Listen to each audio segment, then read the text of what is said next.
Punjabi radio US ਸੁਣ ਰਹੇ ਸਾਰੇ ਸਰੋਤਿਆਂ ਨੂੰ ਬਲਵਿੰਦਰ ਕੌਰ ਵੱਲੋਂ ਪਿਆਰ ਭਰੀ ਸਤਿ ਸ਼੍ਰੀ ਅਕਾਲ। ਸਰੋਤਿਓ ਪ੍ਰੋਗਰਾਮ ਖਬਰ ਤੇ ਨਜ਼ਰ ਵਿੱਚ ਹੋਣਗੇ ਸਾਡੇ ਨਾਲ ਬਲਤੇਜ ਪੰਨੂ ਜੀ ਦੱਸਣਗੇ ਭਾਰਤ ਵਿੱਚ ਪੰਜਾਬ ਦੇ ਵਿੱਚ ਕੀ ਕੁਛ ਵਾਪਰਿਆ। ਖਬਰਾਂ ਤੇ ਨਜ਼ਰ ਮਾਰਾਂਗੇ। ਖਬਰਾਂ ਤੋਂ ਪਹਿਲਾਂ ਧੰਨਵਾਦ ਸਾਡੇ ਸਪਾਂਸਰ ਦਾ ਜਿਨ੍ਹਾਂ ਨੇ ਇਸ ਪ੍ਰੋਗਰਾਮ ਨੂੰ ਸਪਾਂਸਰ ਕੀਤਾ। ਸਭ ਤੱਕ ਪਹੁੰਚਾਇਆ ਖਾਲਸਾ ਇੰਸ਼ੋਰੈਂਸ ਏਜੰਸੀ ਸੈਨੋਜੇ 4082722500 ਹਰ ਇੱਕ ਤਰ੍ਹਾਂ ਦੀ ਇੰਸ਼ੋਰੈਂਸ ਕਰਦੇ ਨੇ। ਸਤਨਾਮ ਸਿੰਘ ਸ਼ੇਰਗਿੱਲ, ਸਲਮਾ, ਗੁਰਦੀਪ ਸਿੰਘ ਬਿਰਦੀ, ਕਲੋਵਸ, ਮਨਜੀਤ ਸਿੰਘ ਦੀਵਾਨਾ, ਫਰਜ਼ਨੋ, ਜਸਵਿੰਦਰ ਸਿੰਘ ਵਿਰਕ, ਹਿਊਸਟਨ। ਬਹੁਤ ਬਹੁਤ ਧੰਨਵਾਦ ਕਰਦੇ ਹਾਂ ਪ੍ਰੋਗਰਾਮਾਂ ਨੂੰ ਸਪਾਂਸਰ ਕਰਦੇ ਹੋ, ਸਭ ਤੱਕ ਪਹੁੰਚਾਉਂਦੇ ਹੋ। ਸਾਡੇ ਨਾਲ ਜੁੜ ਚੁੱਕੇ ਨੇ ਬਲਤੇਜ ਪੰਨੂ ਜੀ, ਸਤਿ ਸ਼੍ਰੀ ਅਕਾਲ, ਸਵਾਗਤ ਹੈ ਜੀ। ਕੱਲ ਜੀ ਧੰਨਵਾਦ ਜੀ, ਬਹੁਤ ਮਿਹਰਬਾਨੀ। ਗੱਲ ਕਰਦੇ ਹਾਂ ਲੋਕਡਾਊਨ ਦੀ। ਹੁਣ ਮਹੀਨਾ ਹੋ ਗਿਆ ਜੀ ਭਾਰਤ ਦੇ ਵਿੱਚ, ਅਤੇ ਪਰ ਜਿਹੜੀਆਂ ਹੁਣ ਖੋਲ੍ਹਣ ਦੇ ਲਈ ਅਟਕਲਾਂ ਉਹਦੀ ਐਕਚੁਅਲੀ ਇਹ ਹੈ ਕਿ ਵੈਸੇ ਲੱਗਦਾ ਹੋਵੇ ਕਿਸੇ ਨੂੰ ਮਹੀਨਾ ਹੋ ਗਿਆ ਜੀ, ਪਰ ਇਹ ਪਤਾ ਕਿ ਕਿਵੇਂ ਜਿਹੜਾ ਇਹ ਇੱਕ ਮਹੀਨਾ ਕੱਢਿਆ ਜੀ ਲੋਕਾਂ ਨੇ, ਖਾਸ ਤੌਰ ਦੇ ਉੱਤੇ ਉਹਨਾਂ ਲੋਕਾਂ ਨੇ ਜੀ ਜਿਨ੍ਹਾਂ ਦੇ ਘਰਾਂ ਦੇ ਵਿੱਚ ਮਹੀਨੇ ਦੇ ਰਾਸ਼ਨ ਨਹੀਂ ਹੁੰਦੇ ਜੀ, ਜਿਹੜੇ ਰੋਜ਼ ਕਮਾ ਕੇ ਖਾਣ ਵਾਲੇ ਲੋਕ ਨੇ, ਉਹਨਾਂ ਨੇ ਕਿਵੇਂ ਜਿਹੜਾ ਇਹ ਕੱਢਿਆ ਇਹ ਉਹਨਾਂ ਨੂੰ ਉਹ ਪਤਾ। ਜਿਹੜੇ ਇੱਥੇ ਕੇਂਦਰੀ ਸਿਹਤ ਮੰਤਰੀ ਨੇ ਜੀ, ਉਹਨਾਂ ਨੇ ਇਹ ਗੱਲ ਕਹੀ ਕਿ ਜਿਹੜੀ ਕਰੋਨਾ ਵਾਇਰਸ ਦੇ ਖਿਲਾਫ ਇੱਕ ਮਹੀਨਾ ਪੂਰਾ ਹੋਣ ਦੇ ਉੱਤੇ ਕਿ ਜਿਹੜੀ ਲੜਾਈ ਆ ਉਹ ਉਦੋਂ ਜਿੱਤਣ ਦੇ ਵਿੱਚ ਕਾਫੀ ਹੱਦ ਤੱਕ ਅਸੀਂ ਜਿਹੜਾ ਉਹ ਕਹਿੰਦੇ ਕਿ ਸਫਲ ਰਹੇ ਆ। ਇਹ ਵੀ ਕਿਹਾ ਕਿ ਦੇਸ਼ ਦੀ ਸਥਿਤੀ ਹੋਰਨਾਂ ਦੇਸ਼ਾਂ ਦੇ ਮੁਕਾਬਲੇ ਬਿਹਤਰ ਹੈ। ਭਾਰਤ ਨੂੰ ਇਸ ਮਹਾਮਾਰੀ ਦੀ ਤੀਜੀ ਸਟੇਜ ਦੇ ਵਿੱਚ ਜਾਣ ਤੋਂ ਰੋਕ ਲਿਆ ਗਿਆ। ਇਹ ਦਾਅਵਾ ਜਿਹੜਾ ਜੀ ਇਹ ਕੇਂਦਰੀ ਸਿਹਤ ਮੰਤਰੀ ਦੇ ਵੱਲੋਂ ਕੀਤਾ ਗਿਆ। ਉਹਨਾਂ ਨੇ ਇਹ ਗੱਲ ਕਹੀ ਹੈ ਕਿ ਜੇ ਲੋਕਡਾਊਨ ਦਾ ਫੈਸਲਾ ਨਾ ਲਿਆ ਹੁੰਦਾ ਤਾਂ ਸਥਿਤੀ ਭਿਆਨਕ ਹੋਣੀ ਸੀ ਤੇ ਕਰੋਨਾ ਵਾਇਰਸ ਮਰੀਜ਼ਾਂ ਦੀ ਗਿਣਤੀ 1 ਲੱਖ ਤੋਂ ਟੱਪ ਜਾਣੀ ਸੀ। ਉਹਨਾਂ ਨੇ ਇਹ ਕਿਹਾ ਜੀ ਕਿ ਦੇਸ਼ ਦੇ ਵਿੱਚ ਸਥਿਤੀ ਕੰਟਰੋਲ ਹੇਠ ਹੈ, ਜਿਹਦਾ ਸਿਹਰਾ ਇਸ ਭਿਆਨਕ ਜਿਹੜੀ ਮਹਾਮਾਰੀ ਹੈ ਉਹਦੇ ਵਿਰੁੱਧ ਜਿਹੜੇ ਲੜ ਰਹੇ ਯੋਧਿਆਂ ਨੂੰ ਜਿਹੜਾ ਉਹ ਜਾਂਦਾ, ਜਿਹਦੇ ਵਿੱਚ ਉਹਨਾਂ ਨੇ ਇਹ ਗੱਲ ਕਹੀ ਕਿ ਡਾਕਟਰ ਤੇ ਮੈਡੀਕਲ ਸਟਾਫ ਪਹਿਲੇ ਨੰਬਰ ਦੇ ਉੱਤੇ ਆਉਂਦਾ, ਦੂਜੇ ਨੰਬਰ ਦੇ ਉੱਤੇ ਜਿਹੜੇ ਪੁਲਿਸ ਵਾਲੇ ਜਾਂ ਜਿਹੜਾ ਸਾਰੇ ਦਾ ਸਾਰਾ ਪ੍ਰਸ਼ਾਸਨ ਜਿਹੜਾ ਉਹ ਆਉਂਦਾ ਜੀ। ਔਰ ਜਿੱਥੋਂ ਤੱਕ ਕਰੋਨਾ ਵਾਇਰਸ ਦੇ ਨਾਲ ਅਫੈਕਟ ਹੋਣ ਵਾਲੇ ਲੋਕਾਂ ਦੀ ਗਿਣਤੀ ਦਾ ਜਿਹੜਾ ਜੀ ਉਹ ਸਵਾਲ ਹੈ, ਇਹ 24,447 ਇਸ ਵੇਲੇ ਜਿਹੜਾ ਜੀ ਕਾਊਂਟ ਹੋ ਰਹੀ ਆ, ਜਿਹੜਾ ਟਰੈਕਰ ਹੈ ਉਹਦੇ ਉੱਤੇ।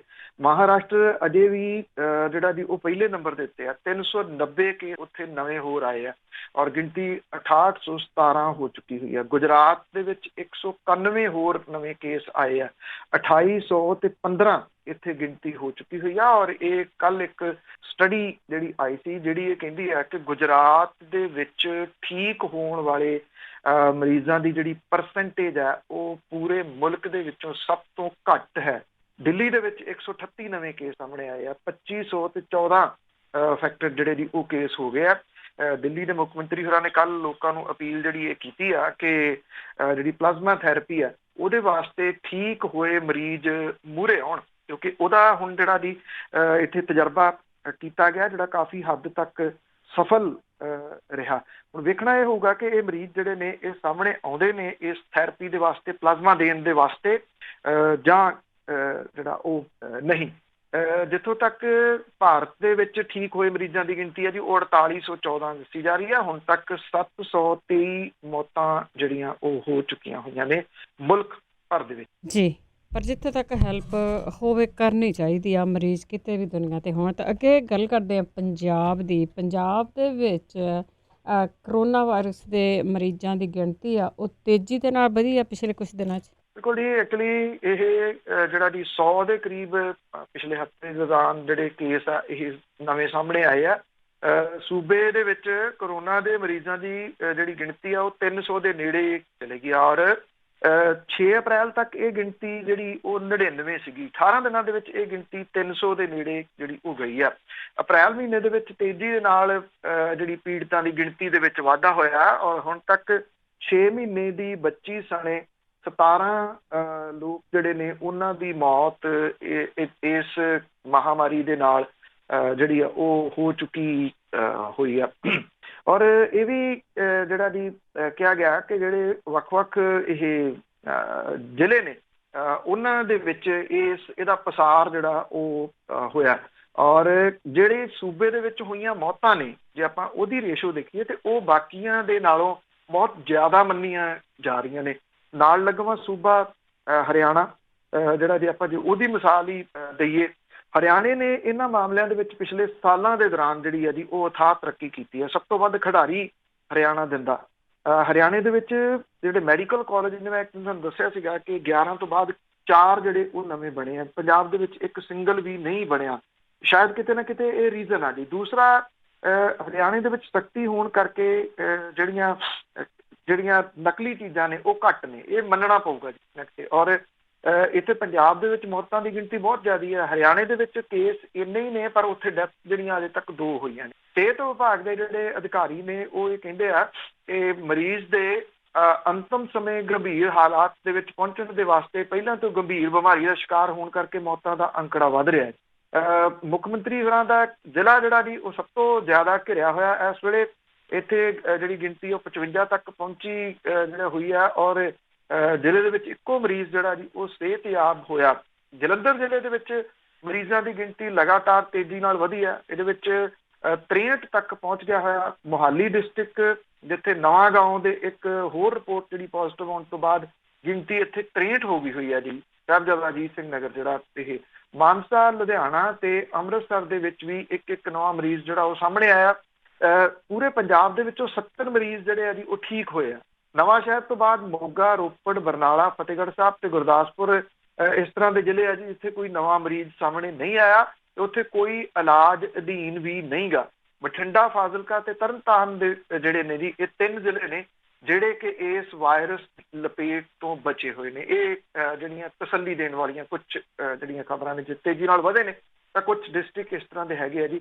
ਪਰ ਗੱਲ ਫਿਰ ਉੱਥੇ ਹੀ ਜਿਹੜੀ ਆਉਂਦੀ ਹੈ ਕਿ ਬਚਾਅ ਕਿੰਨਾ ਰੱਖਿਆ ਜਾਊਗਾ। ਕੱਲ ਦੀ ਜੇ ਤੁਸੀਂ ਦੇਖੋ ਅੰਮ੍ਰਿਤਸਰ ਦੀ ਜਿਹੜੀ ਮੰਡੀ ਆ, ਤਾਂ ਉੱਥੇ ਜਿਵੇਂ ਰਸ਼ ਇਦਾਂ ਲੱਗਿਆ ਹੋਇਆ ਸੀਗਾ ਵੀ ਅੱਜ ਦਾ ਦਿਨ ਮੰਡੀ ਖੁੱਲਣੀ ਹੋਵੇ ਤੇ ਮੁੜ ਕੇ ਇਹ 1 ਮਹੀਨੇ ਵਾਸਤੇ ਬੰਦ ਹੋ ਜਾਣੀ ਜਿਹੜਾ ਦੀ ਹੋਵੇ। ਕੋਈ ਫਿਜ਼ੀਕਲ ਡਿਸਟੈਂਸ ਹੈ ਉਹਦਾ ਧਿਆਨ ਉਸ ਮੰਡੀ ਦੇ ਵਿੱਚ ਨਹੀਂ ਸੀਗਾ। ਵੱਖ-ਵੱਖ ਮੰਡੀਆਂ ਦੇ ਵਿੱਚ ਇਹੀ ਕੁਝ ਰੋਜ਼ ਉਹ ਹੁੰਦਾ। ਮਤਲਬ ਕਿ ਇਹ ਕੁਦਰਤੀ ਤੌਰ ਦੇ ਉੱਤੇ ਆ ਜਿੰਨਾ ਜਿਹੜਾ ਜੀ ਉਹ ਬਚਾਅ ਹੋ ਜਾਏ, ਨਹੀਂ ਤਾਂ ਲੋਕ ਬਚਾਅ ਨਹੀਂ ਕਰਨਾ ਚਾਹੁੰਦੇ। ਬਿਲਕੁਲ, ਲੋਕਾਂ 'ਚ ਅਵੇਅਰਨੈਸ ਹੋਣੀ ਚਾਹੀਦੀ ਆ ਕਿ ਇਸ ਕਰੋਨਾ ਦੇ ਨਾਲ ਕਿਵੇਂ ਰਹਿਣਾ ਆ। ਤੇ ਅੱਗੇ ਗੱਲ ਕਰਦੇ ਹਾਂ, ਰਾਜਪੁਰਾ ਪੰਜਾਬ ਦਾ ਪਹਿਲਾ ਬਫਰ ਜ਼ੋਨ ਬਣਿਆ। ਤੁਸੀਂ ਰਾਜਪੁਰਾ ਕਈ ਤਰ੍ਹਾਂ ਦੀਆਂ ਜਿਹੜੀਆਂ ਖਬਰਾਂ ਨੇ ਉਹਦੇ ਨਾਲ ਚਰਚਿਤ ਹੈ ਇਸ ਵੇਲੇ ਕਿ ਇੰਨਾ ਇਸ ਛੋਟੇ ਜਿਹੇ ਕਸਬੇ ਦੇ ਵਿੱਚ ਇੰਨਾ ਕੁਝ ਕਿਉਂ ਹੋ ਗਿਆ। ਟਾਊਨ ਇਹ ਵੈਸੇ ਅਹਿਮੀਅਤ ਇਹਦੀ ਇਸ ਕਰਕੇ ਆ ਕਿ ਨੈਸ਼ਨਲ ਹਾਈਵੇ ਦੇ ਉੱਤੇ ਆ, ਜਿਹੜਾ ਦਿੱਲੀ ਜਲੰਧਰ ਹਾਈਵੇ ਆ ਉਹਦੇ ਕਰਕੇ। ਪਰ ਇਸ ਵੇਲੇ ਚਰਚਾ ਜਿਹੜਾ ਜੀ ਇਹ ਬਿਲਕੁਲ ਡਿਫਰੈਂਟ ਤੌਰ ਦੇ ਉੱਤੇ ਆ। ਰਾਜਪੁਰਾ ਸ਼ਹਿਰ ਨੂੰ ਬਫਰ ਜ਼ੋਨ ਜਿਹੜਾ ਜੀ ਉਹ ਐਲਾਨਿਆ ਗਿਆ। ਜਿਹੜੇ ਡਿਪਟੀ ਕਮਿਸ਼ਨਰ ਨੇ ਉਹਨਾਂ ਨੇ ਇਹਦੇ ਸੰਬੰਧੀ ਹੁਕਮ ਜਿਹੜੇ ਆ ਜੀ ਉਹ ਜਾਰੀ ਕੀਤੇ ਆ। ਅਧਿਕਾਰਤ ਪ੍ਰਵਾਨਗੀ ਤੋਂ ਬਿਨਾਂ ਕੋਈ ਬੰਦਾ ਅਗਲੇ ਹੁਕਮਾਂ ਤੱਕ ਨਾ ਤਾਂ ਨਗਰ ਕੌਂਸਲ ਰਾਜਪੁਰਾ ਦੀ ਹੱਦ ਤੋਂ ਬਾਹਰ ਆ ਸਕਦਾ, ਨਾ ਕੋਈ ਅੰਦਰ ਜਿਹੜਾ ਜੀ ਉਹ ਆ ਸਕਦਾ। ਜਿਹੜੇ ਪ੍ਰਭਾਵਿਤ ਮੁਹੱਲੇ ਨੇ ਉਹ ਤਾਂ ਪਹਿਲਾਂ ਹੀ ਜਿਹੜੇ ਜੀ ਉਹ ਸੀਲ ਜਿਹੜਾ ਉਹ ਕੀਤੇ ਹੋਏ ਆ ਸਾਰੇ ਦੇ ਸਾਰੇ। ਪਰ ਹੁਣ ਇਹ ਸਮੁੱਚਾ ਜਿਹੜਾ ਰਾਜਪੁਰਾ ਟਾਊਨ ਹੈ ਇਹ ਸਾਰਾ ਹੀ ਜਿਹੜਾ ਜੀ ਉਹ ਬਫਰ ਜ਼ੋਨ ਐਲਾਨ ਦਿੱਤਾ ਗਿਆ। ਇਹ ਪੰਜਾਬ ਦਾ ਪਹਿਲਾ ਜਿਹੜਾ ਉਹ ਸ਼ਹਿਰ ਹੈ। ਰਾਜਪੁਰਾ ਦੀ ਸਬਜ਼ੀ ਮੰਡੀ ਬੰਦ ਰਹੂਗੀ। ਪੈਟਰੋਲ ਪੰਪਾਂ ਸਣੇ ਕਣਕ ਦੀ ਖਰੀਦ ਦੇ ਚੱਲਦਿਆਂ ਹੋਇਆ ਜਿਹੜੀ ਅਨਾਜ ਮੰਡੀ ਆ ਉਹ ਖੁੱਲੀ ਹੈ। ਚੰਡੀਗੜ੍ਹ, ਪਟਿਆਲਾ, ਚੰਡੀਗੜ੍ਹ ਐਮਰਜੈਂਸੀ ਵੇਲੇ ਜਿਹੜੇ ਡਿਊਟੀ ਦੇ ਉੱਤੇ ਆਉਣ ਜਾਣ ਵਾਲੇ ਜਿਹੜੇ ਲੋਕ ਨੇ ਉਹ ਰਾਜਪੁਰਾ ਸ਼ਹਿਰ ਦੇ ਅੰਦਰ ਵਾਲੇ ਰਸਤੇ ਦੀ ਬਜਾਏ ਬਾਈਪਾਸ ਸੜਕ ਦੀ ਵਰਤੋਂ ਜਿਹੜੀ ਦੀ ਉਹ ਕਰ ਸਕਦੇ ਆ। ਅੰਦਰ ਦੀ ਕਿਸੇ ਨੂੰ ਲੰਘਣ ਦੇ ਉੱਤੇ ਵੀ ਰੋਕ ਲਾ ਦਿੱਤੀ ਗਈ ਹੈ ਕਿਉਂਕਿ ਕੁਝ ਜਿਹੜੇ ਲੋਕ ਨੇ ਖਾਸ ਤੌਰ ਦੇ ਉੱਤੇ 2 ਵੀਲਰਾਂ ਵਾਲੇ ਜਿਹੜਾ ਅੰਦਰੋਂ ਦੀ ਫਲਾਈਓਵਰ ਜਾਂਦਾ ਉਹਦਾ ਉਹ ਵਰਤੋਂ ਕਰਦੇ ਆ। ਪਰ ਹੁਣ ਕਿਸੇ ਨੂੰ ਵੀ ਅੰਦਰ ਜਾਣ ਦੇ ਉੱਤੇ ਕੰਪਲੀਟ ਪਾਬੰਦੀ ਜਿਹੜੀ ਆ ਉਹ ਲਾ ਦਿੱਤੀ ਗਈ ਹੈ। ਰਾਜਪੁਰਾ ਸ਼ਹਿਰ ਦੇ ਚੁਫੇਰੇ ਜਿਹੜੀ ਨਾਕਾਬੰਦੀ ਕੀਤੀ ਹੋਈ ਆ। ਜਾਣ ਵਾਲੇ ਰਾਹ ਜਿਹੜੇ ਨੇ ਉੱਤੇ ਰੋਕਾਂ ਰੱਖ ਕੇ ਬੰਦ ਇਹਨਾਂ ਨੂੰ ਕਰ ਦਿੱਤਾ ਗਿਆ। ਜਿਹੜੀ ਅਨਾਊਂਸਮੈਂਟ ਕੀਤੀ ਗਈ ਹੈ ਕਿ ਕੋਈ ਵਿਅਕਤੀ ਘਰਾਂ ਦੇ ਵਿੱਚੋਂ ਬਾਹਰ ਨਾ ਆਵੇ। ਰਾਜਪੁਰਾ ਦੇ ਪੋਜ਼ਿਟਿਵ 2 ਸਕੇ ਭਰਾਵਾਂ ਦੇ ਖਿਲਾਫ ਪੁਲਿਸ ਨੇ ਮਾਮਲਾ ਵੀ ਦਰਜ ਜਿਹੜਾ ਜੀ ਉਹ ਕੀਤਾ। ਪੁਲਿਸ ਕਹਿੰਦੀ ਹੈ ਕਿ ਕਰਫਿਊ ਦੇ ਦੌਰਾਨ ਇਹ ਦੂਜੇ ਸ਼ਹਿਰਾਂ ਤੱਕ ਜਾ ਕੇ ਲੋਕਾਂ ਨੂੰ ਮਿਲਦੇ ਰਹੇ ਨੇ ਔਰ ਇਹ ਇਸ ਕਰਕੇ ਵੀ ਚਰਚਿਤ ਨੇ ਜੀ ਹੁੱਕਾ ਪਾਰਟੀ ਜਿਹੜੀ ਕਰਕੇ। ਬੇਸ਼ੱਕ ਇਹ ਕਹਿੰਦੇ ਸੀਗੇ ਤੋਂ ਹਸਪੀਟਲ ਤੋਂ ਇਹਨਾਂ ਦੇ ਵਿੱਚੋਂ ਇੱਕ ਵੀਡੀਓ ਪਾ ਰਿਹਾ ਸੀ ਵੀ ਇਹ ਸਾਡੇ ਉੱਤੇ ਇਲਜ਼ਾਮ ਲੱਗ ਰਹੇ ਆ, ਅਸੀਂ ਤਾਂ ਕਦੀ ਹੁੱਕਾ ਪਾਰਟੀ ਕੀਤੀ ਨਹੀਂ, ਜਦੋਂ ਕਿ ਜਿਹੜੇ ਆਪਣੇ ਅਕਾਊਂਟ ਨੇ ਟਿਕਟੌਕ ਦੇ ਉਹਨਾਂ ਦੇ, ਉਹਦੇ ਉੱਤੇ ਹੀ ਜਿਹੜਾ ਜੀ ਉਹ ਵੀਡੀਓ ਲੱਭ ਗਈਆਂ ਜਿਹੜੀਆਂ ਕਿ ਇਹ ਤੋਂ ਹੁੱਕਾ ਜਿਹੜਾ ਜੀ ਉਹ ਪੀ ਰਹੇ ਸੀ, ਜਿਹੜੇ ਫਲੇਵਰ ਹੁੱਕੇ ਨੇ। ਔਰ ਇਹ ਕਿਹਾ ਜਾਂਦਾ ਕਿ ਜਿਹੜੇ ਇਹ ਜੂਏਬਾਜ਼ੀ ਆ, ਜੂਆਖਾਨੇ ਜਿਹੜੇ ਨੇ ਉੱਥੇ ਹੀ ਇਹ ਫਲੇਵਰ ਹੁੱਕੇ ਵੀ ਚੱਲਦੇ ਨੇ। ਔਰ ਕੋਈ ਪਟਿਆਲਾ ਡਿਸਟ੍ਰਿਕਟ ਨਹੀਂ ਬਲਕਿ ਕਈ ਡਿਸਟ੍ਰਿਕਟ ਤੱਕ ਲੋਕ ਜਿਹੜੇ ਆ ਉਹ ਇੱਥੇ ਜੂਆ ਖੇਡਣ ਆਉਂਦੇ ਸੀਗੇ। ਜੂਏ ਵਾਲਿਆਂ ਤੋਂ ਜਿਹੜੇ ਪੈਸੇ ਹਾਰਨ ਤੋਂ ਬਾਅਦ ਜਿਹੜੀ ਇਹਨਾਂ ਦੀ ਬਦਮਾਸ਼ੀ ਆ ਉਹ ਵੀ ਚਰਚਾ ਦੇ ਵਿੱਚ ਇਸ ਵੇਲੇ ਜਿਹੜੀ ਉਹ ਚੱਲ ਰਹੀ ਹੈ। ਸਵਾਲ ਸਿਰਫ ਇਹ ਆ ਕਿ ਅਜੇ ਇਹਨਾਂ ਨੂੰ ਇਸ ਮਾਮਲੇ ਦੇ ਉੱਤੇ ਇਨਵੈਸਟੀਗੇਸ਼ਨ ਨਹੀਂ ਹੋ ਰਹੀ। ਕਿਉਂ ਨਹੀਂ ਹੋ ਰਹੀ? ਕਿਉਂਕਿ ਇਸ ਸਭ ਕਾਸੇ ਦੇ ਪਿੱਛੇ ਰਾਜਨੀਤਿਕ ਹਸਤੀਆਂ ਦਾ ਹੱਥ ਹੈ ਜਿਹੜੀਆਂ ਕਿ ਇਹਨਾਂ ਨੂੰ ਚਲਾਉਂਦੀਆਂ ਸੀਗੀਆਂ। ਇਹ ਚਰਚਾ ਦੇ ਵਿੱਚ ਜ਼ਰੂਰ ਹੈ।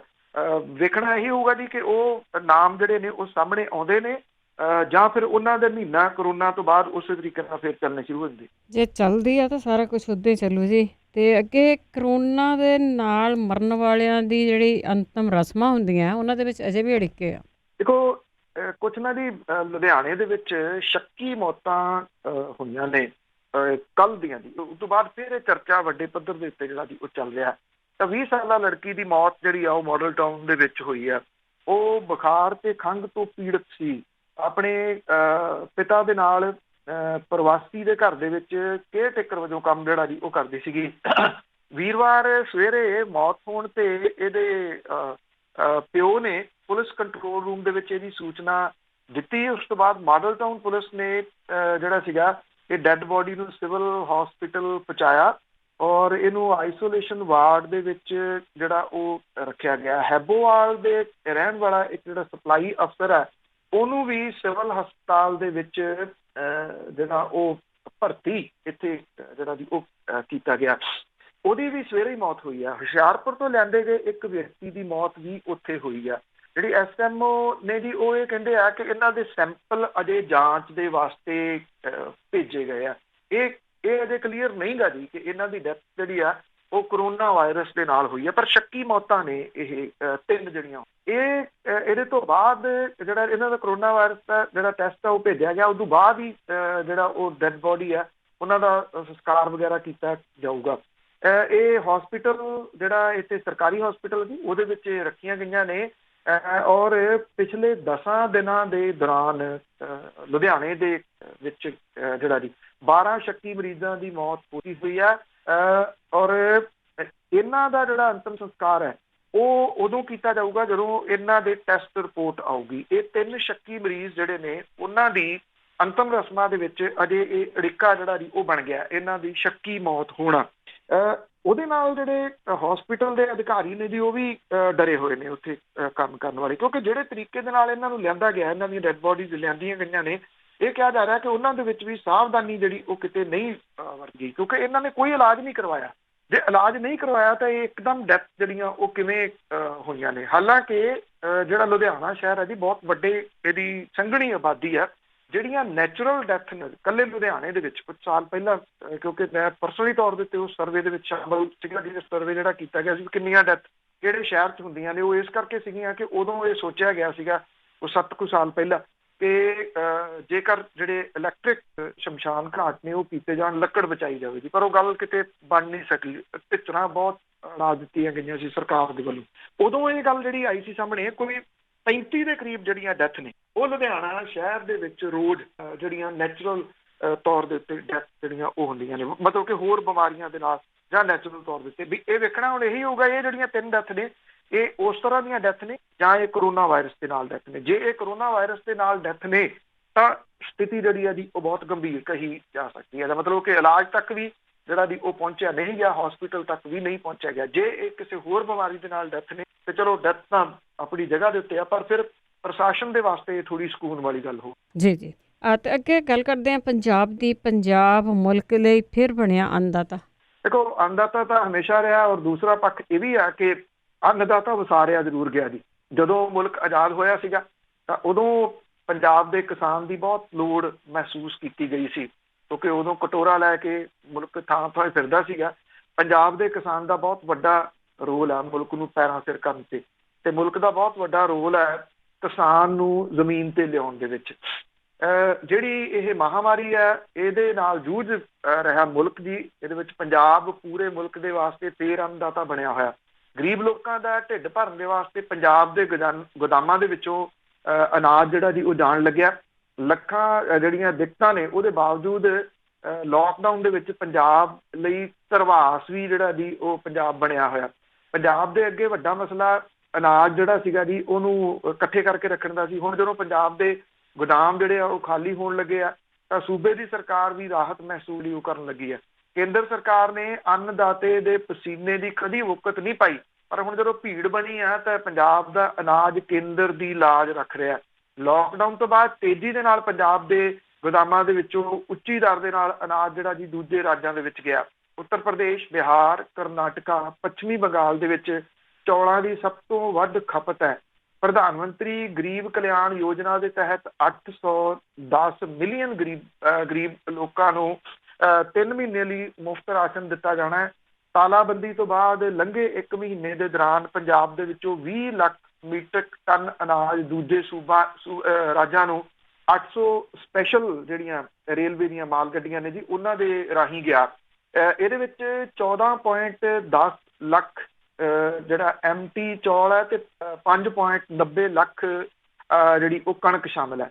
ਪੰਜਾਬ 'ਚੋਂ ਰੋਜ਼ 25 ਸਪੈਸ਼ਲ ਗੱਡੀਆਂ ਅਨਾਜ ਲੈ ਕੇ ਮੁਲਕ ਭਰ ਦੇ ਵਿੱਚ ਜਾ ਰਹੀਆਂ ਨੇ ਜੀ, ਜਿਹੜੀਆਂ ਸਪੈਸ਼ਲ ਟ੍ਰੇਨਾਂ ਨੇ। ਜੇ ਪਿਛਲੇ ਸਾਲ ਦੇ ਆਪਾਂ ਅੰਕੜੇ ਦੇਖੀਏ ਤਾਂ ਪ੍ਰਤੀ ਮਹੀਨਾ 450 ਸਪੈਸ਼ਲ ਟ੍ਰੇਨਾਂ ਅਨਾਜ ਜਾਂਦੀਆਂ ਸੀਗੀਆਂ ਜੀ, ਮਹੀਨੇ ਦੀਆਂ 450 ਤੇ ਇਸ ਵੇਲੇ 25 ਰੋਜ਼ ਦੀਆਂ ਜਿਹੜੀਆਂ ਦੀ ਜਾ ਰਹੀਆਂ ਨੇ। ਤੁਸੀਂ ਇਹ ਕਹਿ ਲਓ ਕਿ ਟ੍ਰਿਪਲ ਕਈ ਗੁਣਾ ਜਿਹੜਾ ਦੀ ਉਹ ਜ਼ਿਆਦਾ ਵੱਧ ਗਈਆਂ ਨੇ। ਲਗਾਤਾਰ ਇਹ ਟ੍ਰੇਨਾਂ ਵੱਖ-ਵੱਖ ਥਾਵਾਂ ਦੇ ਤੋਂ ਮਾਲ ਗੱਡੀ ਜਿਹੜੀਆਂ ਦੀ ਉਹ ਜਾ ਰਹੀਆਂ ਨੇ। 22 ਮਾਰਚ ਤੋਂ 23 ਅਪ੍ਰੈਲ 2020 ਦੇ 1 ਮਹੀਨੇ ਦੇ ਵਿੱਚ 800 ਸਪੈਸ਼ਲ ਜਿਹੜੀਆਂ ਟ੍ਰੇਨ ਨੇ ਉਹ ਉਹਨਾਂ ਦੇ ਰਾਹੀਂ ਅਨਾਜ ਚਲੇ ਗਿਆ ਹੋਇਆ। ਔਰ ਮੰਡੀਆਂ ਦੇ ਵਿੱਚ ਜਿਹੜੀ ਕਣਕ ਆ ਰਹੀ ਹੈ ਉਹਦੀਆਂ ਵੀ 10 ਸਪੈਸ਼ਲਾਂ ਜਿਹੜੀਆਂ ਦੀ ਉਹ ਲੋਡ ਹੋ ਕੇ ਗਈਆਂ ਨੇ। ਔਰ ਪੰਜਾਬ ਦੇ ਵਾਸਤੇ ਇਹ ਚੰਗਾ ਇੱਕ ਜਿਹੜਾ ਦੀ ਜਗ੍ਹਾ, ਇੱਕ ਤਾਂ ਇਹ ਗੋਦਾਮ ਖਾਲੀ ਹੋਣਗੇ ਔਰ ਦੂਸਰਾ ਥਾਂ ਜਿਹੜੀ ਦੀ ਉਹ ਬਣੂਗੀ। ਪਿਛਲੇ 5-6 ਸਾਲਾਂ ਤੋਂ ਪੰਜਾਬ ਦਾ ਜਿਹੜਾ ਅਨਾਜ ਹੈ ਉਹਦੇ ਤੋਂ ਕੇਂਦਰ ਮੂੰਹ ਫੇਰਨ ਲੱਗਿਆ ਸੀਗਾ ਜੀ। ਇਹਦੇ ਕਈ ਪੱਖ ਨੇ। ਇਹਦੇ 'ਚ ਪੰਜਾਬ ਦੇ ਜਿਹੜਾ ਦੀ ਇੱਕ ਨੈਗੇਟਿਵ ਪੱਖ ਇਹ ਹੈ ਕਿ ਇੱਥੇ ਅੰਨ੍ਹੇਵਾਹ ਜਿਹੜੀ ਹੈ ਜੀ ਉਹ ਸਪਰੇਆਂ ਦੀ ਵਰਤੋਂ ਕੀਤੀ ਜਾਂਦੀ ਹੈ। ਪੰਜਾਬ ਦੀ ਕਣਕ ਦਾ ਜਿਹੜਾ ਦੀ ਬਾਹਰ ਮੁੱਲ ਨਹੀਂ ਗਾ। ਈਵਨ ਪੰਜਾਬ ਦੇ ਜੇ ਤੁਸੀਂ ਕਿਸੇ ਵੱਡੇ ਜਿਹੜੇ ਸਟੋਰ ਨੇ, ਜਿਹੜੀਆਂ ਚੇਨਜ਼ ਨੇ, ਉਹਦੇ ਵਿੱਚ ਜਾਓਗੇ ਤੇ ਤੁਹਾਨੂੰ ਮੂਹਰੇ ਸਾਈਨ ਲੱਗਿਆ ਜਿਹੜਾ ਮਿਲਦਾ ਜੀ ਮੱਧ ਪ੍ਰਦੇਸ਼ ਦੀ ਕਣਕ ਦਾ ਆਟਾ ਇੱਥੇ ਹੈ ਪੰਜਾਬ ਦੇ ਵਿੱਚ, ਔਰ ਉਹ ਜ਼ਿਆਦਾ ਜਿਹੜਾ ਦੀ ਉਹ ਵੇਚਿਆ ਕਿਉਂਕਿ ਉੱਥੇ ਸਪਰੇਅ ਘੱਟ ਜਿਹੜੀ ਉਹ ਹੁੰਦੀ ਹੈ। ਪੰਜਾਬ 'ਚੋਂ ਸਾਲ 14-15 ਦੇ ਵਿੱਚ ਅਨਾਜ ਦੇ ਭਰੇ ਜਿਹੜੇ 7370 ਰੇਲ ਰੈਕ ਦੂਜੇ ਸੂਬਿਆਂ ਦੇ ਵਿੱਚ ਗਏ।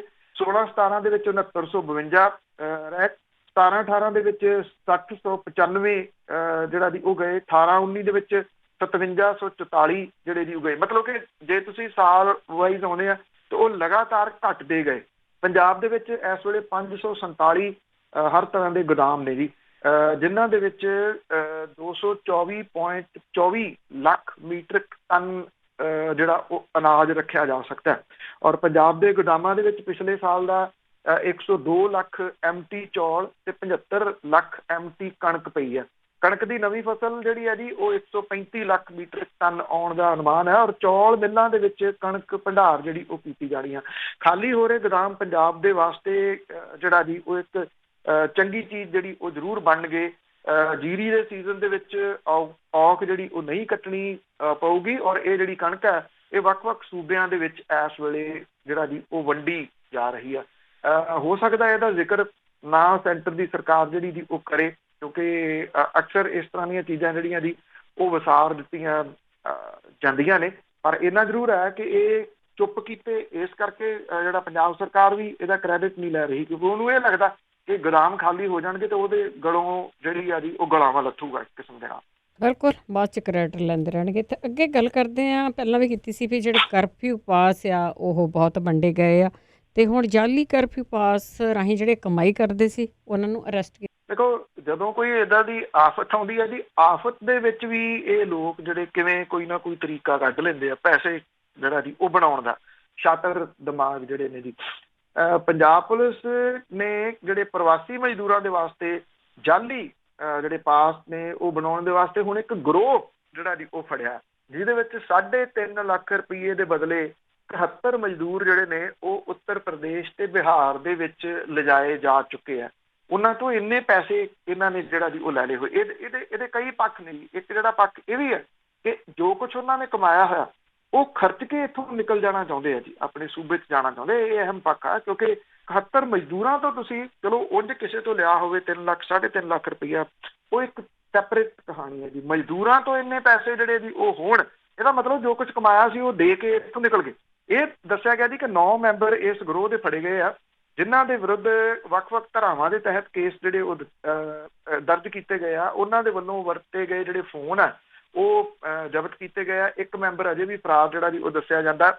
ਇੱਕ ਜਿਹੜੀ ਗੱਡੀ ਹੈ ਟੈਂਪੋ ਟਰੈਵਲ, ਉਹਦੇ ਤੇ 60,000 ਰੁਪਈਆ ਉਹਦਾ, ਔਰ ਇਨੋਵਾ ਦੇ ਉੱਤੇ 30,000 ਰੁਪਈਏ ਜਿਹੜਾ ਜੀ ਉਹ ਲੈ ਕੇ ਇਹ ਛੱਡ ਕੇ ਆਏ ਨੇ। ਜਾਲੀ ਫਰਜ਼ੀ ਜਿਹੜੇ ਕਰਫਿਊ ਪਾਸ ਨੇ ਉਹਨਾਂ ਦੀ ਸਹਾਇਤਾ ਦੇ ਨਾਲ ਪੰਜਾਬ ਦੇ ਵਿੱਚੋਂ 71 ਮਜ਼ਦੂਰਾਂ ਦੀ ਤਸਕਰੀ ਕੀਤੀ ਹੈ। 13 ਨੂੰ ਇੱਕ ਟਰੱਕ ਦੇ ਵਿੱਚ ਭੇਜਿਆ ਗਿਆ, 2 ਟੈਂਪੋ ਟਰੈਵਲਰ ਦੇ ਵਿੱਚ 20 ਤੇ ਇਨੋਵਾ ਦੇ ਵਿੱਚ 6 ਮਜ਼ਦੂਰਾਂ ਨੂੰ ਜਿਹੜਾ ਉਹ ਭੇਜਿਆ ਗਿਆ।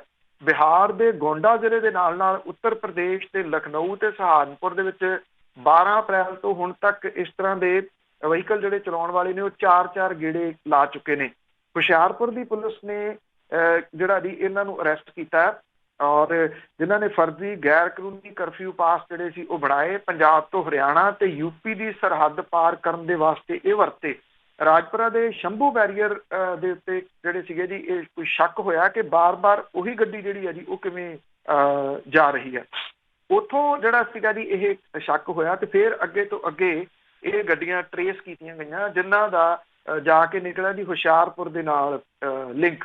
ਇਹ ਕਿਹਾ ਜਾ ਰਿਹਾ ਕਿ ਜਦੋਂ ਇੱਕ ਗੱਡੀ ਮੋੜ ਦਿੱਤੀ ਉੱਥੋਂ ਸ਼ੰਭੂ ਤੋਂ, ਤੇ ਮਜ਼ਦੂਰਾਂ ਨੇ ਕਿਹਾ ਕਿ ਉਹਨਾਂ ਦੇ ਪੈਸੇ ਵਾਪਸ ਕਰੋ। ਹੁਣ ਇਹ ਗੱਡੀ ਵਾਲੇ ਕਹਿੰਦੇ ਵੀ ਅਸੀਂ ਪੈਸੇ ਨਹੀਂ ਵਾਪਸ ਕਰਨੀ। ਉੱਥੋਂ ਕਹਾਣੀ ਜੀ ਉਹ ਪੁਲਿਸ ਦੇ ਕੋਲੇ ਉਹਨਾਂ ਨੇ ਕੰਪਲੇਂਟ ਦਰਜ ਕਰਾਤੀ। ਫਿਰ ਪਤਾ ਲੱਗਿਆ ਜੀ ਕਿੰਨੇ ਲੋਕਾਂ ਨੂੰ ਇਹ ਛੱਡ ਕੇ ਪਹਿਲਾਂ ਹੀ ਆਏ ਆ, ਜਿਨ੍ਹਾਂ ਨੇ ਆਪਣੇ ਤੌਰ ਦੇ ਉੱਤੇ ਕੰਪਿਊਟਰ ਦੇ ਰਾਹੀਂ ਜਿਹੜੇ ਉਹ ਪਾਸ ਬਣਾ ਕੇ ਸ਼ੀਸ਼ੇ ਦੇ ਉੱਤੇ ਚਿਪਕਾਏ ਹੋਏ ਸੀਗੇ, ਤਾਂ ਕਿ ਉਹਨਾਂ ਨੂੰ ਕੋਈ ਜਿਹੜਾ ਉਹ ਰੋਕੇ ਨਾ। ਦੂਜਾ ਸਵਾਲ ਇਹ ਹੈ ਜੀ ਕਿ ਆਪਾਂ ਅੱਗੇ ਵੀ ਗੱਲ ਜਿਹੜੀ ਜੀ ਉਹ ਕੀਤੀ, ਮਜ਼ਦੂਰਾਂ ਦੀ ਗੱਲ ਕੀਤੀ, ਜਿਵੇਂ ਇਹ ਨਿਕਲ ਰਹੇ ਨੇ ਡਰਦਿਆਂ ਇੱਥੋਂ, ਉਹ ਇੰਨੇ ਪੈਸੇ ਖਰਚ ਕੇ ਜਿਹੜੇ ਨਿਕਲ ਗਏ ਜੀ ਉਹ ਕਿਵੇਂ ਵਾਪਸ ਆਉਣਗੇ? ਇਹ ਤਾਂ ਫੜੇ ਗਏ ਕੁਝ ਸੀਗੇ ਜਿਹੜੇ ਫੜੇ ਗਏ, ਅਦਰਵਾਈਜ਼ ਜਿਹੜੇ ਦੀ ਵੱਡੀ ਗਿਣਤੀ ਦੇ ਵਿੱਚ ਮਿਲ ਗਏ। ਕੱਲ੍ਹ ਦੀ ਵੀ ਇੱਕ ਸੋਸ਼ਲ ਮੀਡੀਆ ਦੇ ਉੱਤੇ ਵੱਡੀ ਚਰਚਾ ਜਿਹੜੀ ਦੀ ਉਹ ਦੇ ਵਿੱਚ ਵੀਡੀਓ ਬਣੀ ਹੋਈ ਆ, ਵਾਇਰਲ ਹੋ ਰਹੀ ਬੜੀ ਤੇਜ਼ੀ ਦੇ ਨਾਲ। ਇਹ ਮਜ਼ਦੂਰ ਨੇ ਜੀ ਸਾਈਕਲਾਂ ਦੇ ਉੱਤੇ 800 ਕਿਲੋਮੀਟਰ ਤੈਅ ਕਰਕੇ ਜਿਹੜਾ ਜੀ ਉਹ ਗਏ ਆ। ਕੋਈ ਬਿਹਾਰ ਜਾ ਰਿਹਾ, ਕੋਈ ਉੱਤਰ ਪ੍ਰਦੇਸ਼ ਜਾ ਰਿਹਾ, ਰਸਤੇ 'ਚ ਸੁੱਤੇ ਪਏ ਆ। ਉਹ ਕਿਉਂ ਜਾ ਰਹੇ ਆ? ਉਹਨਾਂ ਨੂੰ ਜਦੋਂ ਪੁੱਛਿਆ ਗਿਆ, ਉਹ ਕਹਿੰਦੇ ਜਿੱਥੇ ਅਸੀਂ ਕਿਰਾਏ ਦੇ ਉੱਤੇ ਰਹਿੰਦੇ ਸੀਗੇ, ਉਹ ਕਹਿੰਦੇ ਜਾਂ ਤਾਂ ਕਿਰਾਇਆ ਦਿਓ ਜਾਂ ਕਮਰਾ ਖਾਲੀ ਕਰ ਦਿਓ, ਰੋਟੀ ਕਹਿੰਦੇ ਸਾਨੂੰ ਮਿਲਦੀ ਨਹੀਂ। ਮੈਂ ਅੱਗੇ ਵੀ ਇੱਕ ਦਿਨ ਗੱਲ ਸਾਂਝੀ ਕੀਤੀ ਸੀ, ਕਹਿੰਦੇ ਜੇ ਬਾਹਰ ਅਸੀਂ ਰੋਟੀ ਦਾ ਕੋਈ ਇੰਤਜ਼ਾਮ ਕਰਦੇ ਹਾਂ ਤੇ ਡਾਂਗਾਂ ਪੈਂਦੀਆਂ ਨੇ। ਉਹ ਫਿਰ ਜਿਹੜੇ ਜੀ ਉਹ ਸਾਈਕਲ ਲੈ ਕੇ ਸਾਈਕਲਾਂ ਦੇ ਉੱਤੇ ਜਿਹੜਾ ਉਹ ਨਿਕਲ ਪਏ ਹੋਏ ਨੇ।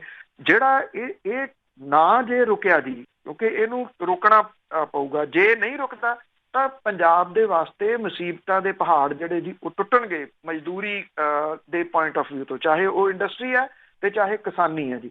ਕਿਸਾਨੀ ਹਾਲ ਦੀ ਘੜੀ ਤਾਂ ਕੱਢੀ ਜਾ ਰਹੀ ਹੈ ਕਿਸੇ ਨਾ ਕਿਸੇ ਤਰੀਕੇ ਦੇ ਨਾਲ। ਆਪਾਂ ਉਹ ਗੱਲ ਵੀ ਸਾਂਝੀ ਕੀਤੀ ਸੀ ਕਿ ਕਿਹੜੇ ਕਿਹੜੇ ਲੋਕ ਨੇ ਹੁਣ ਜਿਹੜੇ ਮੰਡੀਆਂ ਦੇ ਵਿੱਚ ਆਉਣਾ ਸ਼ੁਰੂ ਹੋ ਗਏ ਨੇ। ਇਹ ਤਾਂ ਚੱਲ ਜੂਗਾ ਕਿਸੇ ਨਾ ਕਿਸੇ ਤਰੀਕੇ ਦੇ ਨਾਲ। ਅਸਲ ਸਮੱਸਿਆ ਜਿਹੜੀ ਜਾਂ ਤਾਂ ਕਿਸਾਨ ਝੋਨੇ ਤੋਂ ਬਾਹਰ ਆਊਗਾ ਤੇ ਜਾਂ ਫਿਰ ਉਹ ਖੱਜਲ ਖੁਆਰ ਹੋਊਗਾ ਰਜਵੰਤ। ਜੀ ਜੀ ਬਿਲਕੁਲ, ਸੁਰਤ ਤੇ ਹੋਣਾ ਜਾਣੀ ਪੰਜਾਬ ਦੇ ਲੋਕਾਂ ਨੂੰ। ਤਾਂ ਅੱਗੇ ਗੱਲ ਕਰਦੇ ਹਾਂ ਪ੍ਰਸ਼ਾਂਤ ਕਿਸ਼ੋਰ ਦੀ, ਉਹ ਫਿਰ ਚਰਚਾ ਦੇ ਵਿੱਚ। ਪੀਕੇ ਹਮੇਸ਼ਾ ਚਰਚਾ 'ਚ ਰਹਿੰਦਾ ਜੀ। ਮੋਟੇ ਪੈਸੇ ਲੈ ਕੇ ਵਾਅਦੇ ਕਰਵਾਉਣ ਦੇ ਵਾਸਤੇ ਜੋ ਵੀ ਵਾਅਦੇ ਆ ਜਿਹੜੇ ਉਹ ਕਰ ਦਿਓ। ਹਮੇਸ਼ਾ ਉਹਦੇ ਬਣਾਏ ਹੋਏ ਜੁਮਲੇ ਜਿਹੜੇ ਨੇ ਜੀ, ਉਹਨਾਂ ਨੇ ਚੋਣਾਂ ਜਿੱਤੀਆਂ ਨੇ, ਚਾਹੇ ਉਹ ਸੈਂਟਰ ਦੀਆਂ ਨੇ ਚਾਹੇ ਉਹ ਸੂਬਿਆਂ ਦੀਆਂ ਨੇ। ਸੈਂਟਰ ਦੇ ਵਿੱਚ 14 ਦੇ ਦੌਰਾਨ ਜਿਹੜਾ ਸੀਗਾ ਜੀ, ਉਹਦੇ ਜੁਮਲਿਆਂ ਦੇ ਨਾਲ ਚੋਣਾਂ ਜਿੱਤੀਆਂ ਗਈਆਂ ਸੀਗੀਆਂ ਵੀ 15-15 ਲੱਖ ਰੁਪਈਆ ਤੁਹਾਡੇ ਖਾਤੇ 'ਚ ਆ ਜਾਣਾ। ਮੁੜ ਕੇ ਪੰਜਾਬ ਦੇ ਵਿੱਚ ਵੀ ਜਿਹੜੀਆਂ ਚੋਣਾਂ ਜਿੱਤੀਆਂ ਗਈਆਂ, ਨਿਤਿਸ਼ ਕੁਮਾਰ ਦੇ ਐਡਵਾਈਜ਼ਰ ਦੇ ਤੌਰ ਦੇ ਉੱਤੇ ਰਹੇ। ਦਿੱਲੀ ਦੀ ਸਰਕਾਰ ਨੇ ਪਿਛਲੀ ਵਾਰੀ ਹਾਇਰ ਕੀਤਾ ਸੀਗਾ ਉਹਨੂੰ। ਅੱਜ ਕੱਲ੍ਹ ਬਿਹਾਰ ਦੇ ਵਿੱਚ ਕੰਮ ਜਿਹੜਾ ਜੀ ਉਹ ਕਰ ਰਹੇ ਆ। ਇਸ ਵਾਰੀ ਉੱਥੇ ਕਿਸੇ ਚੋਣਾਂ ਕਰਕੇ ਨਹੀਂ, ਕਿਸੇ ਹੋਰ ਵਜ੍ਹਾ ਕਰਕੇ ਜਿਹੜਾ ਜੀ ਉਹ ਚਰਚਾ ਦਾ ਵਿਸ਼ਾ ਬਣ ਗਿਆ। ਹੋਇਆ ਇਉਂ ਕਿ ਜਿਹੜੇ ਪ੍ਰਸ਼ਾਂਤ ਕਿਸ਼ੋਰ ਨੇ ਉਹਨਾਂ ਨੇ NDA ਦੇ ਨੇਤਾਵਾਂ ਦੇ ਨਾਲ ਲੋਕਡਾਊਨ ਦੇ ਦੌਰਾਨ ਕਾਰਗੋ ਜਹਾਜ਼ ਦੇ ਰਾਹੀਂ ਦਿੱਲੀ ਤੋਂ ਕੋਲਕਾਤਾ ਜਾਣ ਦਾ ਉਹਦੇ ਉੱਤੇ ਦੋਸ਼ ਜਿਹੜਾ ਜੀ ਉਹ ਲੱਗਿਆ। ਸਰਕਾਰ ਤੇ ਐਵੀਏਸ਼ਨ ਜਿਹੜੇ ਅਧਿਕਾਰੀ ਨੇ ਉਹਨਾਂ ਨੂੰ ਨਿਰਦੇਸ਼ ਦਿੱਤੇ ਗਏ ਆ ਕਿ ਦਿੱਲੀ, ਕੋਲਕਾਤਾ, ਗੁਵਾਹਾਟੀ 에ਅਰਪੋਰਟ ਦੀ 72 ਘੰਟੇ ਦੀ CCTV ਫੁਟੇਜ ਜਿਹੜੀ ਹੈ ਜੀ ਉਹ ਖੰਗਾਲੀ ਗਈ ਆ, ਤਾਂ ਕਿ ਇਹ ਜਿਹੜੇ ਦੋਸ਼ ਲੱਗੇ ਨੇ ਇਹਨਾਂ ਦੀ ਜਾਂਚ ਕੀਤੀ ਜਾ ਸਕੇ। ਪਿਛਲੇ 3 ਦਿਨਾਂ ਦੇ ਵਿੱਚ ਦਿੱਲੀ, ਕੋਲਕਾਤਾ ਦੇ ਵਿਚਾਲੇ 9 ਕਾਰਗੋ ਜਹਾਜ਼ ਜਿਹੜੇ ਸੀਗੇ ਉਹ ਗਏ। ਐਵੀਏਸ਼ਨ ਅਧਿਕਾਰੀਆਂ ਨੇ 에ਅਰ ਇੰਡੀਆ, ਸਪਾਈਸ ਜੈਟ ਤੇ ਬਲੂ ਡਾਰਟ ਵਰਗੀਆਂ ਜਿਹੜੀਆਂ ਐਵੀਏਸ਼ਨ ਕੰਪਨੀਆਂ ਨੇ ਉਹਨਾਂ ਦੇ ਸੰਬੰਧ ਦੇ ਵਿੱਚ ਜਾਣਕਾਰੀ ਮੰਗੀ ਆ। ਰਿਪੋਰਟ ਦੇ ਮੁਤਾਬਕ ਲਾਕਡਾਊਨ ਦੇ ਉੱਤੇ ਕੇਂਦਰ ਸਰਕਾਰ ਨੇ ਟਕਰਾਓ ਦੇ ਵਿੱਚ ਪੱਛਮੀ ਬੰਗਾਲ ਦੀ ਮੁੱਖ ਮੰਤਰੀ ਮਮਤਾ ਬੈਨਰਜੀ ਨੇ ਰਾਜਨੀਤਿਕ ਰਣਨੀਤੀਕਾਰ ਪ੍ਰਸ਼ਾਂਤ ਕਿਸ਼ੋਰ ਨੂੰ ਕੋਲਕਾਤਾ ਬੁਲਾਇਆ ਸੀਗਾ ਜੀ। ਦੱਸਿਆ ਇਹ ਜਾ ਰਿਹਾ ਹੈ ਕਿ ਪ੍ਰਸ਼ਾਂਤ ਕਾਰਗੋ ਫਲਾਈਟ ਦੇ ਰਾਹੀਂ ਕੋਲਕਾਤਾ ਪਹੁੰਚੇ। ਸੋਸ਼ਲ ਮੀਡੀਆ ਤੇ ਇਲੈਕਟ੍ਰੋਨਿਕ ਮੀਡੀਆ ਦੇ ਉੱਤੇ ਚੱਲ ਰਹੀਆਂ ਖਬਰਾਂ ਦੀ ਨਿਗਰਾਨੀ ਦੇ ਨਾਲ ਵਿਰੋਧੀ ਧਿਰਾਂ ਤੇ ਮੀਡੀਆ ਚੈਨਲ ਦੇ ਦੋਸ਼ਾਂ ਦੇ ਉੱਤੇ ਜਵਾਬੀ ਕਾਰਵਾਈ ਦੀ ਰਣਨੀਤੀ ਤਿਆਰ ਕਰਨ ਦੇ ਵਾਸਤੇ। ਔਰ ਹੁਣ ਜਿਹੜੇ ਜਨਤਾ ਦਲ ਯੂਨਾਈਟਿਡ ਦੇ ਨੇਤਾ ਨੇ ਅਜੇ ਲੋਕ ਆ, ਉਹਨੇ ਇਹ ਗੱਲ ਕਹੀ ਆ ਕਿ ਇੱਕ ਦੁਰਲੱਭ ਜਿਹੜਾ ਜੀਵ ਇਸ ਧਰਤੀ ਦੇ ਉੱਤੇ ਉਪਲਬਧ ਹੈ, ਜਿਹੜਾ ਕਾਰਗੋ ਜਹਾਜ਼ਾਂ ਦੇ ਰਾਹੀਂ doctor, nurse, paramedical, mask, sanitiser, ventilator ਸਣੇ ਜਿਹੜਾ ਜੀ ਉਹ ਜ਼ਰੂਰੀ ਸਮਾਨ ਮੰਗਵਾਉਂਦੇ ਆ। ਇਹ ਕਿਹਾ ਕਿ ਮਮਤਾ ਬੈਨਰਜੀ ਨੇ ਇੰਨਾ ਭਾਰਾ ਸਮਾਨ ਮੰਗਵਾਇਆ ਤੇ ਪ੍ਰਸ਼ਾਂਤ ਕਿਸ਼ੋਰ ਨੂੰ ਜਿਹੜੀ ਜੀ ਉਹ ਸ਼ਰਮ ਆਉਣੀ ਚਾਹੀਦੀ ਆ। ਉਹਨਾਂ ਨੇ ਇੱਥੋਂ ਤੱਕ ਜਿਹੜਾ ਜੀ ਉਹ ਲਿਖ ਦਿੱਤਾ। ਇਹ ਕਿਹਾ ਕਿ ਲਾਕਡਾਊਨ ਦਾ ਇਸ ਤਰ੍ਹਾਂ ਦਾ ਉਲੰਘਣ ਪਹਿਲਾਂ ਨਹੀਂ ਦੇਖਿਆ ਕਿ ਕਾਰਗੋ ਜਹਾਜ਼ ਦੇ ਰਾਹੀਂ ਜਿਹੜਾ ਬੰਦਾ ਉਹ ਕਿਵੇਂ ਜਾ ਸਕਦਾ। ਕੀ ਉਹ ਕੋਲਕਾਤਾ ਦੇ ਵਿੱਚ ਬਿਮਾਰੀ ਫੈਲਾਉਣ ਗਏ ਸੀਗੇ? ਇਹ ਕਿਹਾ ਕਿ ਪੀਕੇ ਤਾਂ ਬਿਹਾਰ ਦੇ ਵਿੱਚ 1.5 ਲੱਖ ਲੋਕਾਂ ਨੂੰ ਰੋਟੀ ਖਵਾਉਣ ਦੀ ਗੱਲ ਜਿਹੜੇ ਜੀ ਉਹ ਕਹਿੰਦੇ ਸੀਗੇ। ਔਰ ਉਹਨਾਂ ਨੇ ਇਹ ਵੀ ਗੱਲ ਕਹੀ ਹੈ ਕਿ ਪੀਕੇ ਲਾਕਡਾਊਨ ਦੇ ਵਿੱਚ ਕਾਰਗੋ ਫਲਾਈਟ ਦੇ ਵਿੱਚ ਲੁੱਕ ਕੇ ਕੋਲਕਾਤਾ ਜਿਹੜਾ ਜੀ ਉਹ ਗਏ। ਪ੍ਰਸ਼ਾਂਤ ਕਿਸ਼ੋਰ ਨੇ ਇਹ ਕਿਹਾ ਕਿ ਦੋਸ਼ ਲਾਉਣ ਵਾਲੇ ਜਿਹੜੇ ਨੇ ਉਹ ਇਹਦੀ ਸੱਚਾਈ ਸਾਬਤ ਕਰਨ। ਇਹ ਕਿਹਾ ਕਿ ਕੇਂਦਰ ਦੇ ਵਿੱਚ ਭਾਜਪਾ ਦੀ ਸਰਕਾਰ ਹੈ ਔਰ ਉਹ ਇਹਦਾ ਪ੍ਰੂਫ ਜਿਹੜੇ ਆ ਜੀ ਉਹ ਲੱਭ ਸਕਦੇ ਆ। ਇਹ ਕਿਹਾ ਕਿ ਉਹ ਲੱਭ ਕੇ ਲੋਕਾਂ ਦੇ ਭਾਵੇਂ ਜਿਹੜਾ ਜੀ ਉਹ ਰੱਖਣ, ਨਹੀਂ ਤਾਂ ਇਹ ਕਹਿੰਦੇ ਕਿ ਮੇਰੇ ਉੱਤੇ ਝੂਠੇ ਦੋਸ਼ ਜਿਹੜੇ ਜੀ ਉਹ ਲਾਉਣੇ ਬੰਦ ਕਰਨ। ਕੁਛ ਨਾ ਕੁਛ ਤਾਂ ਜਿਹੜਾ ਜੀ, ਕਿਉਂਕਿ ਪ੍ਰਸ਼ਾਂਤ ਕਿਸ਼ੋਰ ਅਸਲ ਦੇ ਵਿੱਚ ਇਸ ਕਰਕੇ ਨਿਸ਼ਾਨੇ ਦੇ ਉੱਤੇ ਆ, ਉਹ ਬਿਹਾਰ ਦੇ ਵਿੱਚ ਨਿਤਿਸ਼ ਕੁਮਾਰ ਤੇ ਭਾਜਪਾ ਦੇ ਉਲਟ ਜਿਹੜਾ ਜੀ ਉਹ ਚੱਲ ਰਿਹਾ। ਔਰ ਬਿਹਾਰ ਦੀਆਂ ਚੋਣਾਂ ਜਿਹੜੀਆਂ ਉਹ ਆ ਜਾਣੀਆਂ ਨੇ ਬਹੁਤ ਜਲਦੀ। ਇਸ ਕਰਕੇ ਉਹਨਾਂ ਨੂੰ ਇਸ ਗੱਲ ਦਾ ਡਰ ਹੈ ਕਿ ਕਿਸੇ ਤਰੀਕੇ ਨਾਲ ਪ੍ਰਸ਼ਾਂਤ ਕਿਸ਼ੋਰ ਦੇ ਉੱਤੇ ਜਿਹੜਾ ਜੀ ਸ਼ਿਕੰਜਾ ਕੱਸਿਆ ਜਾਵੇ। ਪਹਿਲਾਂ ਵੀ ਬਿਹਾਰ ਦੇ ਵਿੱਚ ਉਹਦੇ ਉੱਤੇ ਇੱਕ ਮਾਮਲਾ ਦਰਜ ਜਿਹੜਾ ਜੀ ਕੀਤਾ ਗਿਆ ਵੀ ਜਿਹੜਾ ਉਹਨੇ ਉੱਥੇ ਨੁਕਤਾ ਅਪਣਾਇਆ ਹੋਇਆ ਬਿਹਾਰ ਵਾਲਿਆਂ ਨੂੰ ਜੋੜਨ ਦਾ, ਇਹ ਤਾਂ ਕਿਸੇ ਹੋਰ ਦਾ ਸੀਗਾ। ਉਹ ਮਾਮਲਾ 420 ਦਾ ਉਹਦੇ ਉੱਤੇ ਵੱਖਰਾ ਦਰਜ ਆ। ਔਰ ਹੁਣ ਇਸ ਮਾਮਲੇ ਦੇ ਵਿੱਚ ਵੀ ਉਹਨੂੰ ਉਲਝਾਉਣ ਦੀ ਤਿਆਰੀ ਹੋ ਗਈ ਜਾਪਦਾ ਹੈ ਜੀ। ਅਖੀਰ ਦੇ ਵਿੱਚ ਗੱਲ ਕਰਦੇ ਹਾਂ ਪੰਜਾਬ ਦੇ ਵਿੱਚ ਬਾਬਿਆਂ ਦੇ ਤੇ ਢਾਬਿਆਂ ਤੇ ਸੁੰਨ ਪਸਰੀ। ਦੇਖੋ, ਬਾਬੇ ਤਾਂ ਜਿਹੜੇ ਜੀ ਉਹ ਗਾਇਬ ਹੋ ਗਏ ਚਰੋਕਣੇ ਪਹਿਲਾਂ, ਤਕਰੀਬਨ ਮਹੀਨਾ ਪਹਿਲਾਂ ਤੁਸੀਂ ਕਹਿ ਲਓ ਕਿ ਉਹ ਵੀ ਇੱਦਾਂ ਗਾਇਬ ਹੋ ਗਏ ਜੀ ਜਿਵੇਂ ਗਧੇ ਦੇ ਸਿਰ ਤੋਂ ਸਿੰਘ। ਕੋਈ ਨਹੀਂ ਲੱਭਦਾ ਜਿਹੜੇ ਹਰੇਕ ਚੀਜ਼ ਦਾ ਇਲਾਜ ਕਰਦੇ ਸੀਗੇ ਜੀ। ਔਰ ਇਸ ਮੁਸੀਬਤ ਦੇ ਸਮੇਂ ਕਿਤੇ ਰੜਕਦੇ ਹੀ ਨਹੀਂ, ਪਤਾ ਨਹੀਂ ਕਿੱਥੇ ਗਏ ਜੀ। ਕਿਉਂਕਿ 2 ਚੀਜ਼ਾਂ ਮਸ਼ਹੂਰ ਨੇ ਪੰਜਾਬ ਦੀਆਂ, ਬਾਬੇ ਤੇ ਢਾਬੇ। ਇੱਕ ਜਿਹੜਾ ਸਰਤੇ ਵਾਲਾ ਸੀਗਾ ਜੀ, ਉਹਨੇ ਕੱਲ ਕੋਸ਼ਿਸ਼ ਕੀਤੀ, ਫਿਰ ਉਹ ਕੋਸ਼ਿਸ਼ ਉਹਦੀ ਸਫਲ ਨਹੀਂ ਹੋਈ ਪੈਰੋਲ ਜਿਹੜਾ ਉਹ ਲੈਣ ਦੀ। ਜਿਹੜੇ ਹਾਈਵੇ ਦੇ ਉੱਤੇ ਢਾਬੇ ਨੇ ਉਹ ਵੀ, ਉਹਨਾਂ ਦੇ ਵਿੱਚ ਵੀ ਜਿਹੜੀ ਜੀ ਉਹ ਸੁੰਨ ਪਸਰੀ ਹੋਈ ਹੈ। ਔਰ ਜਿਹੜੇ ਕਿਉਂਕਿ 19 ਅਪ੍ਰੈਲ ਨੂੰ ਕੁਝ ਸ਼ਰਤਾਂ ਦੇ ਤਹਿਤ ਢਾਬੇ ਖੋਲ੍ਹਣ ਦੀ ਆਗਿਆ ਜਿਹੜੀ ਉਹ ਦਿੱਤੀ ਗਈ ਸੀ। ਢਾਬਿਆਂ ਵਾਲੇ ਕਹਿੰਦੇ ਕਿ ਅਸੀਂ ਖੋਲ੍ਹ ਤਾਂ ਲਿਆ, ਪਰ ਕਹਿੰਦੇ ਸਾਡੇ ਹੈ ਹੀ ਕੋਈ ਨਹੀਂ, ਆਉਂਦਾ ਹੀ ਨਹੀਂਗਾ ਕੋਈ। ਉਹ ਕਹਿੰਦੇ ਕਿ ਬਹੁਤੇ ਲੋਕ ਜਿਹੜੇ ਆ ਉਹ ਬਾਹਰੋਂ ਖਾਣ ਦੇ ਉੱਤੇ ਭਰੋਸਾ ਕਰਨੋਂ ਹਟ ਗਏ ਆ। ਔਰ ਉਹਨਾਂ ਦੇ ਵਿੱਚ ਕਰੋਨਾ ਵਾਇਰਸ ਦੀ ਇੰਨੀ ਦਹਿਸ਼ਤ ਹੈ ਕਿ ਉਹਨਾਂ ਨੂੰ ਹਰ ਚੀਜ਼ ਦੇ ਵਿੱਚ, ਢਾਬੇ ਤੇ ਕੰਮ ਕਰਨ ਵਾਲੇ ਬੰਦੇ ਦੇ ਵਿੱਚ ਕਰੋਨਾ ਵਾਇਰਸ ਨਜ਼ਰ ਆਉਣ ਲੱਗ ਗਿਆ। ਉਹ ਇਹ ਕਹਿੰਦੇ ਆ ਕਿ ਪਹਿਲਾਂ ਟਰੱਕਾਂ ਵਾਲਿਆਂ ਦੇ ਸਿਰ ਦੇ ਉੱਤੇ ਕਈ ਢਾਬੇ ਚੱਲਦੇ ਸੀਗੇ, ਉਹ ਕਹਿੰਦੇ ਹੁਣ GT ਰੋਡ ਦੇ ਉੱਤੇ ਸੁੰਨ ਪਸਰੀ ਹੋਈ ਆ। ਜਿਹੜੇ ਢਾਬੇ ਨੇ ਉਹ ਕਹਿੰਦੇ ਕਿ ਜੇ ਕੋਈ ਆਉਂਦਾ ਵੀ ਆ ਟਾਵਾਂ, ਉਹ ਕਹਿੰਦੇ ਜਾਂ ਤਾਂ ਚਾਹ ਪੀ ਕੇ ਤੇ ਪਾਣੀ ਦੀ ਬੋਟਲ ਲੈ ਕੇ ਜਿਹੜਾ ਜੀ ਉਹ ਚਲੇ ਜਾਂਦੇ ਆ। ਉਹਨਾਂ ਤੋਂ ਕੋਈ ਰੋਟੀ ਨਹੀਂ ਜਿਹੜਾ ਜੀ ਉਹ ਖਾਂਦਾ। ਔਰ ਉਹ ਇਹ ਕਹਿੰਦੇ ਆ ਕਿ ਸਾਨੂੰ ਵੀ ਕੋਈ ਛੋਟ ਦਿੱਤੀ ਜਾਵੇ, ਬਿਜਲੀ ਦੇ ਉੱਤੇ ਛੋਟ ਦਿੱਤੀ ਜਾਵੇ, GST ਜਿਹੜੀ ਹੈ ਜੀ ਉਹ ਘਟਾਈ ਜਾਵੇ। ਉਹ ਕਹਿੰਦੇ ਆ ਕਿ ਟਰੱਕਾਂ ਵਾਲੇ ਪਹਿਲਾਂ ਰੁਕਦੇ ਹੁੰਦੇ ਸੀ, ਹੁਣ ਜਿਹੜਾ ਜੀ ਉਹ ਨਹੀਂ ਰੁਕਦੇ। ਜਲੰਧਰ ਦੇ ਨੇੜੇ ਤੇੜੇ ਵਾਲੇ ਵੱਡੇ ਜਿਹੜੇ ਢਾਬੇ ਸੀਗੇ ਜੀ, ਜਿਨ੍ਹਾਂ ਦੇ ਉੱਤੇ ਬੈਠਣ ਲਈ ਵੇਟ ਕਰਨੀ ਪੈਂਦੀ, ਉਹ ਇਸ ਵੇਲੇ ਭਾਂ ਕਰ ਰਹੇ ਆ, ਠੀਕ ਉਸ ਤਰ੍ਹਾਂ ਜਿੱਦਾਂ ਬਾਬਿਆਂ ਦੇ ਡੇਰੇ। ਜੀ ਬਿਲਕੁਲ ਦੋਹਾਂ ਨੂੰ ਘਾਟਾ ਪੈ ਰਿਹਾ। ਬਹੁਤ ਬਹੁਤ ਧੰਨਵਾਦ ਬਲਤੇਜ ਪੰਨੂ। ਮਿਹਰਬਾਨੀ ਜੀ, ਧੰਨਵਾਦ ਜੀ, ਸਤਿ ਸ਼੍ਰੀ ਅਕਾਲ। ਸਤਿ ਸ਼੍ਰੀ ਅਕਾਲ ਜੀ। ਸਰੋਤੇ ਸਨ ਬਲਤੇਜ ਪੰਨੂ ਸਾਡੇ ਨਾਲ ਜੁੜਦੇ ਨੇ, ਕਰਦੇ ਨੇ ਖਬਰਾਂ। ਇਸੇ ਦੇ ਨਾਲ ਸਾਡਾ ਅੱਜ ਦਾ ਬੁਲਟਨ ਇੱਥੇ ਹੀ ਸਮਾਪਤ। ਬਲਵਿੰਦਰ ਕੌਰ ਵੱਲੋਂ ਆਪ ਸਭ ਨੂੰ ਹੀ ਪਿਆਰ ਭਰੀ ਸਤਿ ਸ਼੍ਰੀ ਅਕਾਲ।